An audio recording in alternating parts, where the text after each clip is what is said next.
I loved it. I loved it. I love the optimism. I love the humour. I love the fact these people care, but they have fun at the same time. This is real.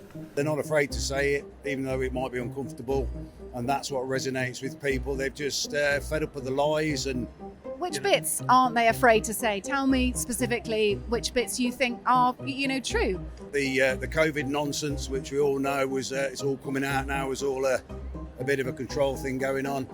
I'm a celebrity, get me out of here. And how the media portrayed him so badly just in that. He didn't get a fair play. And that's the first I'd even heard of Nigel Farage. I decided on sort of Wednesday morning. I said, look, we've got to do something.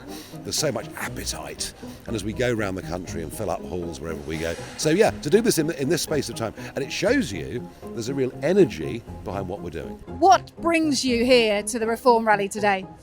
I just think that politics is broken. There's no question about that. I've started to really listen to what Nigel Farage has to say, and it's relative to me, and it absolutely makes perfect sense. Well, it's just general common sense. I know people across the age spectrum, across all the spectrums of what people can look like, who have come forward to say support. But the main thing that seems to ring true is common sense. I think you've got the COVID nonsense, which we all know was it's all coming out now, was all a bit of a control thing going on. When you go on to things like the younger generation, which my son shows you, like TikTok and things like that, it's less filtered, it's not like the other news, so you get more of a true story of what's going on, and I think that the younger generation see that, and that's like the way forward. Tell me how many candidates have been suspended now by Reform? It's about a dozen, I think. Whether we've had more problems than the Greens, I couldn't tell you. It's about a dozen. I'm very unhappy to have inherited these people. I was able, with the Brexit Party, to drive anything like that out completely. We've had some bad apples. It's a classic problem of a start-up. So the allegations against various candidates and canvassers, those of racism, misogyny, and on they go. What is the best way to deal with those? Is this for Reform you're talking about? Because they've all got a few skeletons in the closet, as you know. I think it's got to be investigated fairly. I think we know, and it's come out recently, of people are paid performers. There is evidence of anti-Semitic comments, racist abuse, homophobic abuse. How does the party deal with that? It's not a good look, is it? No, and it's terrible, and it's always a shame to see it coming out of any party. In Labour, obviously, there's been quite a lot of those remarks being made, and they've had people out for it. It is horrific, and there is a guillotine in Reform for anybody who does step out of line in that way. They are alleged, so are they actually? There are Facebook posts for some of them, there are tweets, there are documented evidence. Then I believe they should be suspended. Fed up with the lies and... Which bits aren't they afraid to say? Tell me specifically which bits you think are, true.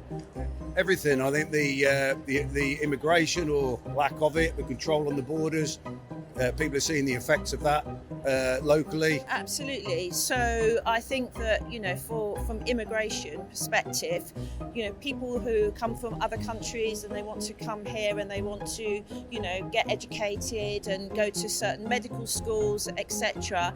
That's great. But also we're seeing now that, it means that they can bring their families with them as well. And the families, quite rightly, they need to be supported. But I don't believe the country is in a position, we're stretched so much to support that.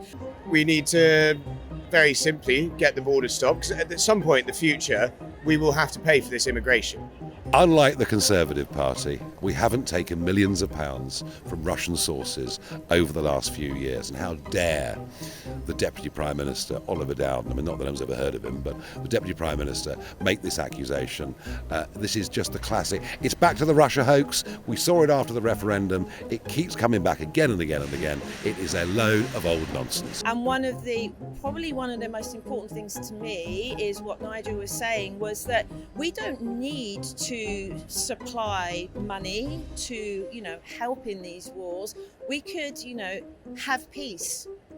Russia and China, we can, he's friends with President Trump. That is a good thing, like him or not like him. He says that the West provoked the war, provoked Putin to invade Ukraine. Do you agree with that? And also, yeah, it depends what word you use. If I was to give somebody a gun and they were to shoot somebody, then I'm aiding it, you know.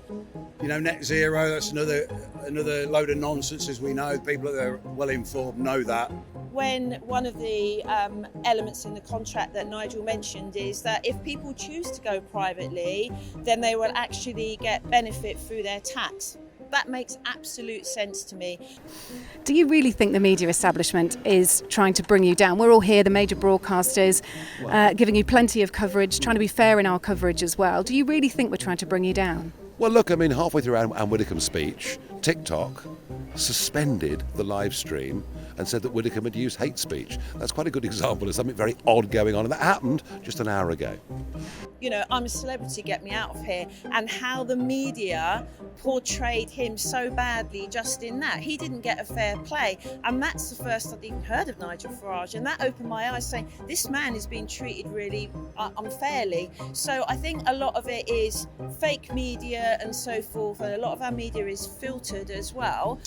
You know, the BBC and Channel 4 are paying people to try and put a detrimental effect on campaigns.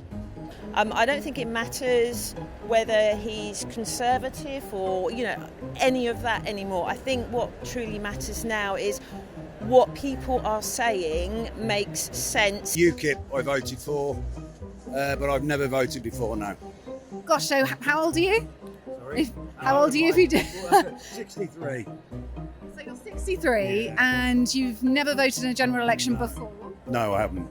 So reform must really seem to you. Oh, 100%. You're placing a vote for the first time. Absolutely fantastic, yeah. Something new. We're not the same old parties. You know, for my entire adult life, we've had the Tories in, and you look at Labour and you see no differences. You see them bickering constantly, but you don't see anything new coming up. That's what it's about. We need something new, something fresh. The Tories have existed for 150 years. I think that's past expiry. We're just fed up with the lies and the deceit that's gone on over the years, even more so today. And Nigel Farage has always spoken it how it is, which is uncomfortable for some. But you know what? It's what people want to hear now. They're just sick to death of stuff. Yeah. You know, it is an issue there. But at the end of the day, the Conservatives have abandoned the people that voted for them. And we're here to change that. And we're here to bring conservatism back.